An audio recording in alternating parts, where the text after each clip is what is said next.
Yo, what's up, Zanies? How y'all feeling now? You guys doing good? You doing good? I'm just happy to be here, guys. I had to take a couple months off of comedy. My wife had ankle surgery, and she had to put pins in her feet to have her toes straightened out. Yeah, from a car accident when she was 17. Yeah, it was crazy. Like it was funny because when I met my wife, she was walking towards me, and it wasn't the first thing I noticed. It wasn't the triple G breast that she had. It was them size 13 duck paddles she was sporting. And I tell you what, guys, this is so embarrassing to admit in front of a whole crowd of people. But man, I freaking love feet, man. I do. I love the arches. When girls got them skinny ankles. Oh my God. And to see them big feet, I was waiting for them big feet to get out of them shoes, man, I'm telling you. But we dated. Like, we dated for like 4 months. And she would not let me see her feet. And she's like, babe, I'm just embarrassed. I'm like, you know what? We're going to be together. It's not a problem. You know, you're safe with me. So she takes off her shoe. And then she takes off her sock, and I figured, you know what, it'd probably be like a little scar or something. You know, it can't be that bad. Guys, it was that bad. I have to describe this to you. The pinky toe was pointing this way. The next toe was pointing this way. The middle toe decided to do a damn U-turn. And then the other toe was pointing this way. And all of these toes had knuckles.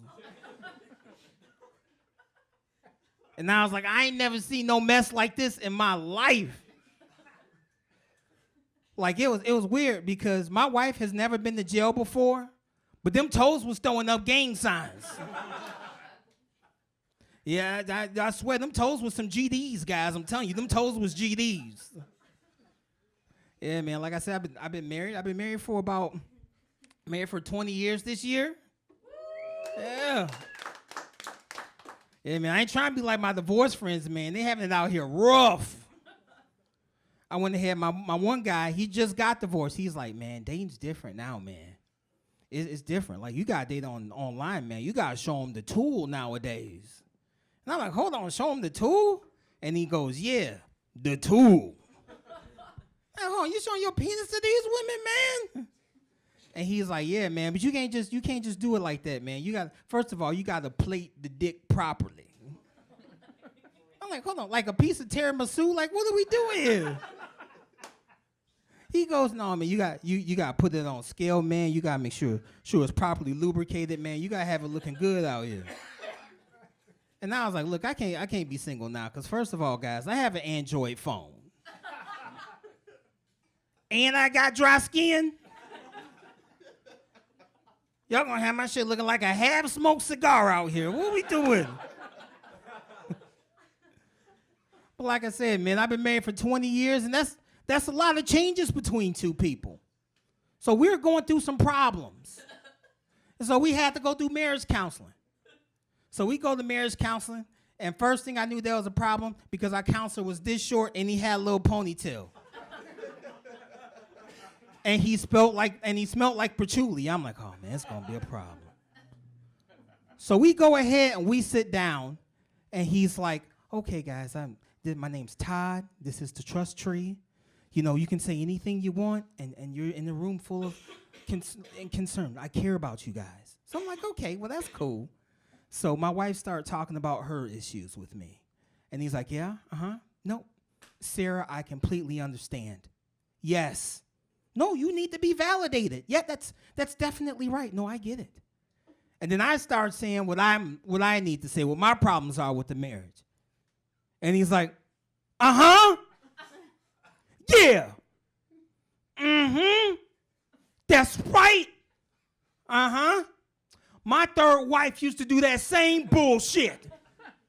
I'm like, hold on, third wife, dude? And I'm trusting you with my marriage? That's like R. Kelly babysitting my teenage daughter. Yeah, she might be asleep when I got home, but I want to find out how she got that way. As well. How many of you guys got kids? You guys got kids? Make some noise if you got kids, man. I have kids. My kids are 10 years apart. Yeah, I decided I didn't want to have any money, so I decided I wanted another one. But no, my daughter moved out, so my son took my daughter's room. And so he's in there, he's moving the stuff in. He takes his computer and he takes everything else and he's kind of moving it in and he puts it in the room and he goes and he shuts the door. Now you Caucasians, that's not a big deal. But us black folks, you do not shut doors in your room. Am I right? Yeah, you do not shut doors. My brother. We don't shut doors in our room. And my wife was like, you know what, Bert, he needs his privacy. You know, he's a young man. He goes, he needs his time alone. I'm like, okay, all right, you know, I understand that. So he goes in and he shuts the door. And all of a sudden, I wait till he leaves for his friend's house, and I go in, and I check his search history. And you know what? He's a regular kid, guys. He's just a regular dude. Like, I was looking at, he likes fire trucks. He's in the airplanes, you know, and he's into a lot of, like, you know, just regular kid stuff. Because when I was 17 and I was that age, I was whacking it the hell off, guys, I'm telling you. I'm even afraid to admit this, but it was so